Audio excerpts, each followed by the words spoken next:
Hi, this is Darius Arif, the American History of Roman Culture. This is Ancient Rome Live, and today we are going to talk about ancient Rome's conquest of Italy. Just for you some slides, and we'll conclude with a little video. Rome's conquest of Italy. And it really is this period of time in which we have the beginning of the Republic, the official date. I mean, there are a lot of traditional dates that we can look at as we make our way through the chronology. But 509 is the official date for the start of the Republic and ending the regal period. It's in the regal period, of course, Rome gets its start, so we'll take a look at that as well as the ancient sources where the main places we can go to and look and read in the future if we want to learn more. Okay, we're going to take a look at the immediate vicinity around Rome, and then and how Rome has its relationship with those other people, non-Romans. And then we'll make our way into a series of continual warfare from the 6th century through until 272, the magic date, and that is when we are going to have the conclusion, let's say, of the conquest of the peninsula with the annihilation of Tarentum in southern Italy. So bear with me, we'll do questions at the end, and let's just go ahead and get started. What you do see here on this map is it's a colored map, and it's showing you from red that small stain of the area controlled by Rome, and then they expand out into the orange, and then the yellow, and then finally over there into that peach colored at the boot of Italy. And that's the history that we're going to be tracing today just briefly. So the ancient sources and Rome's unique position, these are two things to consider. So the sources are very, very late. They're Augustan in date. We have Livy, we have Dionysius of Halicarnassus, two great Augustan age authors. And then we can also go forward to a lot of other authors like Cassius Dio, but Plutarch, I like him for his lives, and he actually talks about a lot of the individuals in the Republican period in this period of conquest. So he is a great source for fleshing out a lot of the character and a lot of insights into the lives of a lot of these people. Sure, he also talks about the emperors. He talks about many people from the Greek world as well. But he's a great resource to add to the core of our knowledge, which comes from the historians Livy and then Dionysius of Halicarnassus.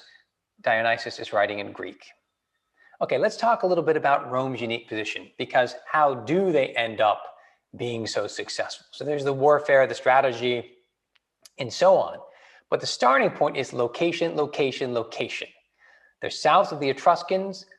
They're otherwise in close proximity to other Latin people, as the Romans speak Latin, but they're in a kind of ecological intersection. And you have real change happening right here in this bend of the Tiber River. And the whole extended valley of the Tiber River was rich in timber and stone, but it was a decent place. I mean, we still live here today and say, wow, what great weather that we have. I mean, it's just an ideal kind of almost bubble that we still brag about, and the Romans are definitely taking advantage of it. And right there by Tiber Island was a river port, the only real substantial river port along the Tiber River for miles and miles and miles. It's only 15 miles from the sea, where there were salt pans, so that's obviously a very precious early commodity.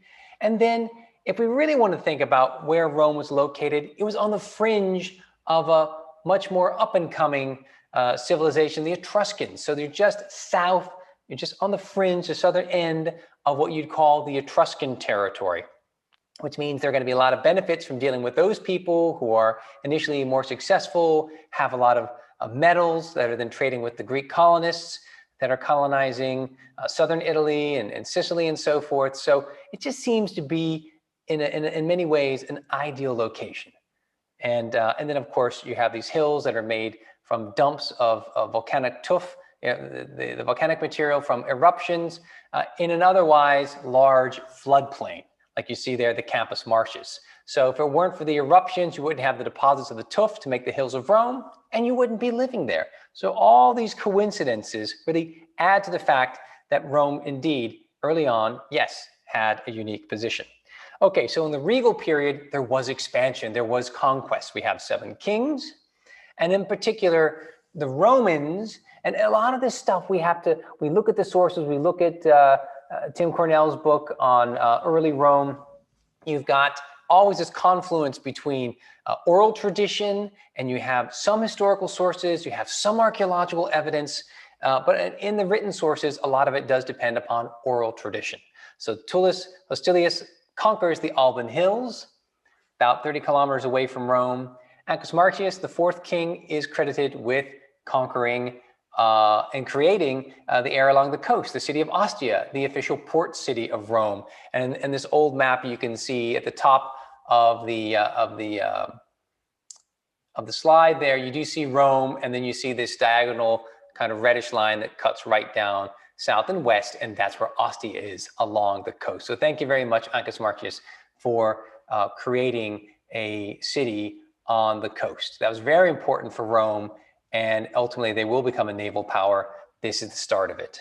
Then you have Tarquin the Elder, Servius Tullius, Tarquin the Proud, and there's a lot of fighting going on in all those periods, but the result is, by the time you're stepping into the next phase, the Republic of Rome, they have at least 317 square miles. It made them the largest single territory in the region of what we call today Lazio or Latium, the territories of the Latin-speaking peoples. So the immediate neighbors here, now we can take a look. We can take a look in terms of language, and language is associated then with culture. The Etruscans, immediately right by the Romans, of course, more immediate than the Etruscans, right? The Faliscans and the Latins. And of course, if you look at the Etruscans in that bigger map, well, that's Tuscany today for the most part. The Umbrians, that's Umbria. And then down below where it says Oscan, those are most of the Samnites. So just to give you an idea already, these other people we'll talk about, the Volsci, the Hernici, Samnites, and even the Umbrians, they're all speaking different versions of Oscan or dialects of Oscan. So it's a language that we don't learn anymore. I think there are about 800 inscriptions of Oscan all said and done. But early on, a thriving community, as dynamic as the Latins, as dynamic as Rome, but ultimately coming head to head with the Romans, they're going to end up losing, and then we're going to get the language basically disappearing. But it's not going to disappear overnight. And so I can just think of, like, famous inscriptions in Pompeii, that there's one great one, more than one. It's in Latin, Oscan, and Greek, underlining the multicultural history of the city of Pompeii. The other image here we'll come back to time and time again to show the proximity early on, Rome with its first big challenges. So we'll come back and talk about Fidenae and Veii, and then you see the Volscians and the Hernicians and the Latins. I mean, it's all very close proximity one to another. But because there's a separation, because of the Apennine mountain range that cuts right through Italy, because of valleys and rivers, and everyone felt it was distinct culturally in many different ways and had their own identity. And then they had their own land, territory that they conquered, and eventually you're bumping up against your neighbors, and it's war. And it's Rome, of course, we know that's going to be winning in these conflicts. So early expansion, Battle of Lake Regillus is right by Fidenae. You see how close it is to the Star of Rome. And from that kind of encounter, this engagement of Rome against other Latin peoples, it becomes this association of all these like-minded, culturally similar people. The Latins, this league forms as the Etruscans had their own kind of league. And Rome early on tries to hold on to dominating it. They expand enough.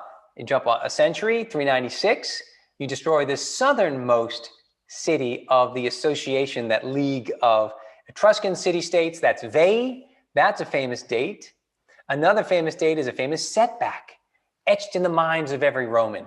The Battle of Allia, and they are sacked in 390, and that's going to be by the Gauls, or the Celts, further north than the Etruscans. But the results from this early expansion is that you're really early on co-opting within a century the forces of the Latins into your own army. You're working together with them, and they are your socii, your allies. And over time, certain of those cities are going to have more recognition and have tighter bonds with the people of Rome, and they'll be getting that citizenship right sooner than the other ones. But it's going to be for a long time citizenship without the right to vote. And eventually you're going to have the social war, the War of the Allies in the last century, like in the 90s BC, and that's when you're going to finally allow those people the right to vote, even though by that point voting is taking another turn because you have the rise of the strongmen, you have the Marius, the Pompey, the Sulla, and so forth. Another story, another lecture. Okay, so you've got several conflicts that we're just going to briefly touch upon, and then we'll take some questions. The Etruscan Wars. So these conflicts, you can see, it's not something that goes on and is ended overnight. We're talking about centuries of warfare. That's what I want to underline here. Here you've got the Mars of Todi that has on it an inscription in Etruscan, a beautiful piece in the Vatican. And 396 is an important date to remember, but then you're going to have ups and downs, including the intervention of the Gauls on the part of the Etruscans, some partnerships, and finally, Orte is a nice, hour drive or so from Rome, and that's the locations Lake Vadimo, which now dried up, but you have a series of important Roman victories, really putting the nail into the coffin of Etruscan hegemony. The Latin Wars, so the people immediately around the Romans that speak Latin, and you can see here on our map as we're talking, we've shifted down from the Etrusci, we've moved over to Latini, the Latins. You see Rome, you see above Rome, Fidenae, but you see off to the right, maybe some cities you visited on your own, like Tusculum, or like Tibur, or like Gabii. Great archaeological sites. Praeneste I love because it has a fantastic sanctuary of Fortuna. But look at these early dates again in the 4th century, from 389 to the 370s, 360s, Tibur. That's the place where Hadrian will finally have his wonderful Hadrian's Villa. But again, it's as Rome pushes and expands, and yes, they're co-opting the power of the Latins, they're enrolling them in their armies and so forth, there is going to be pushback, including, for example, Tibur resists with an alliance with the Gauls. And then again, a new alliance, the Latins with the Romans, and then another war. And that's like the last hurrah, the Latin War of 340 to 338. Again, you're basically nailing the final nail into the coffin of the liberty, the independence of the Latins. And where it's going to take place, you see there's a representation of a coin right next to the town called Antium. Anzio, of course, that's where the Allied forces were stormed the beaches to eventually liberate Rome in World War II. But that's the site of an important sea battle. And here's a coin that depicts the rostra, or the beaks, the kind of the bronze tips of the ships that were cut off from the vanquished foes and then used to decorate the speaker's platform in Rome. And that's why it's called the rostra, the beaks. It refers to that victory of the Romans against the Latins that had one last chance to defeat Rome. They lost. And so you immortalize that by decorating your speaker's platform in the heart of the Roman Forum with the prows of your defeated Latin foes that ultimately then become your best and strongest allies. The Volscian Wars. So we have the Volscians down below Anzio area.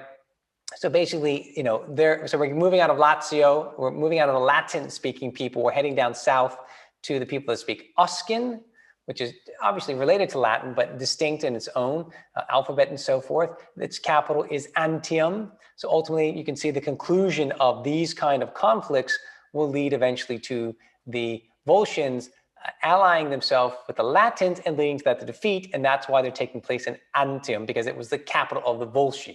The Volsci also, if you look all the way down there at the bottom of the page, Anxur, that's the site of Terracina, which has a wonderful Volscian temple on a hilltop overlooking the sea. It's just gorgeous, and we'll be doing a video on that eventually. It is a wonderful place. But cutting right through the Pomptine marshes will eventually be the Via Appia that passes right by where it says Anxur, passes right by Terracina, as the Romans are going to rename it.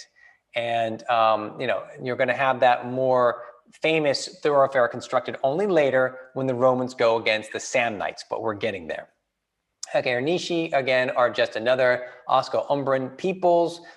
You can see here on the map, really close by to the Volscians. And again, you can see the time period. These fightings are going on, overlapping simultaneously. The Romans are fighting just in pious wars all the time in their estimation, and they're fighting on multiple fronts, sometimes with setbacks, but ultimately people are conquered, people are enrolled, and finally, even these people, these non-Latin people, like in Tarentum and Alafti, are beautiful cities to visit today.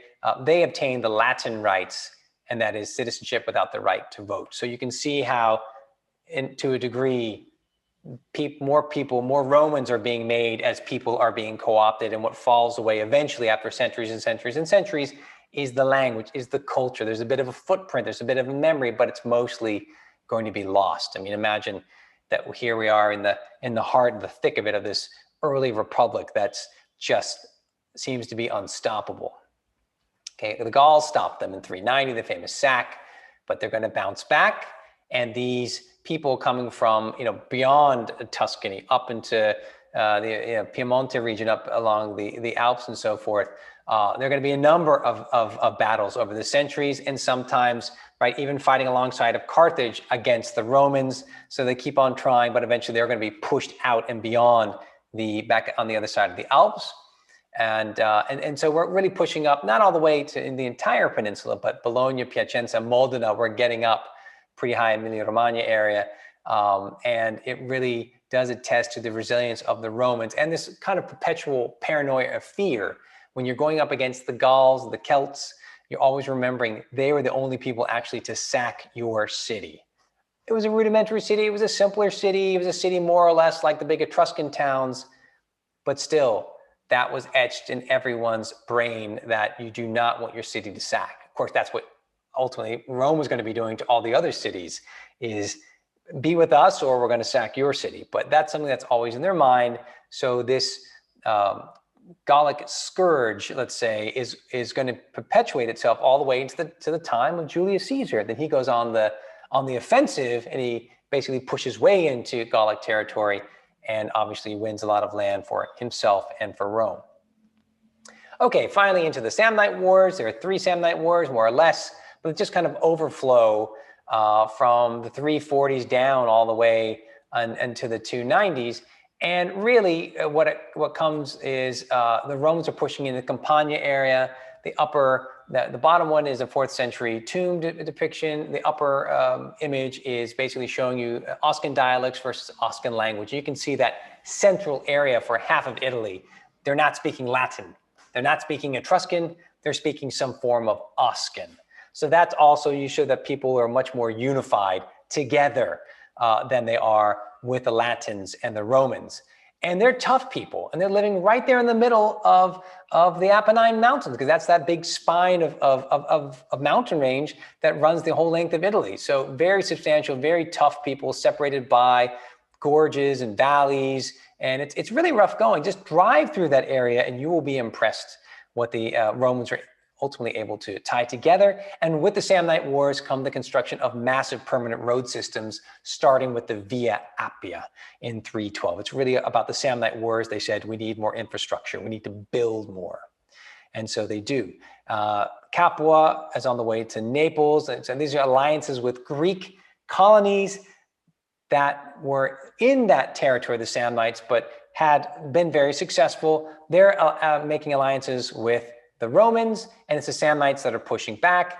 Famously, in the Caudine Forks is a moment of humiliation for the Romans, send back the army, very embarrassing, but they push on. And even the Samnites partner with other people, other Oscan peoples, the Lucanians further south, and Etruscans and Umbrians and Gauls, just giving it a big attempt to stop, to defeat, finally, once and for all, the Romans. It does not happen. And finally, we get down to the Pyrrhic War. And in this case, you have a Greek city, it's a Greek colony, and it's all the way down here in the heel in the bay, the Gulf of Tarentum, which you can see here on the map. And basically, they are asking Rome for help as they are going against their major scourge. It wasn't the Romans yet, because the Romans hadn't arrived. It was the local Lucanians and Bruttians, basically Oscan-speaking peoples. And so here come the Romans, the new guys on the block that are successful, and then they're drawn into this great conflict. So Tarentum, the dominant city of Magna Graecia, the southern part of Italy that was also colonized by Greek city-states, individual Greek city-states, they realize that Rome's going to be trouble. So they call in Pyrrhus of Epirus, a distant cousin of Alexander the Great, who comes in and wins a series of decisive battles in 280. But Rome never comes to terms. Rome never surrenders. So at a certain point, Pyrrhus goes over to Sicily and spends a couple of years dominating Siracusa for a couple of years. He's the tyrant of Siracusa, the major city of Sicily.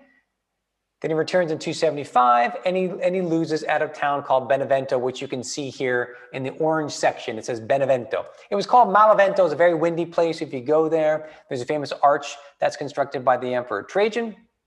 But because the Romans win there, they change the name from bad wind to good wind. And with that, Pyrrhus, who's pictured here in a famous portrait from Pompeii, it's in the, it actually should be the Villa Papyri in Herculaneum, but it's now in the Naples National Museum.